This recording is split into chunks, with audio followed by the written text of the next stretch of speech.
Եվ այսպես մեկնարկել է Նիկոլ Փաշինյանի և Վլադիմիր Պուտինի հանդիպումը Կրեմլում։ Քննարկման ժամանակ իր խոսքում Պուտինը շեշտել է, որ Ռուսաստանը գնահատում է այն ամենը, ինչ օգուտ է բերում հայ ժողովրդին։ Նա միաժամանակ նշել է, որ Ռուսաստանը հանգիստ է վերաբերվում Հայաստանի և Եվրամիության հարաբերություններին, սակայն Երևանը չի կարողանա միաժամանակ լինել երկու մաքսային միությունների անդամ։ Նշեմ, որ Վնուկովո օդանավակայանում Հայաստանի վարչապետին դիմավորել է Ռուսաստանի արտաքին գործերի փոխնախարար Միխայիլ Գալուզինը։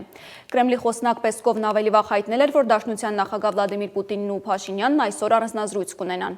Հայտնի է նաև, թե ովքեր են ուղեկցում վարչապետին աշխատանքային այցի ընթացքում։ Այսպիսով կառավարական պատվիրակության կազմում Փաշինյանն ընդգրկել է արտաքին գործերի նախարար Արարատ Միրզոյանին և փոխնախարար Մնացական Սաֆարյանին, Ռուսաստանում Հայաստանի դեսպան Գուրգեն Արսենյանին, փոխվարչապետ Մհեր Գրիգորյանին, վարչապետի խոսնակ Նազելի Բաղդասարյանին, ինչպես նաև վարչապետի աշխատակազմի արտաքին կապերի վարչության պետ Կարեն Գասպարյանին, կառավարության տեղեկատվության և հասարակայնության հետ կապերի վարչության պետ Արմեն Խաչատրյանին։ Ի դեպ Փաշինյանի գործուղման ընթացքում Հայաստանի վարչապետի պարտականությունները կկատարի փոխվարչապետ Տիգրան Խաչատրյանը։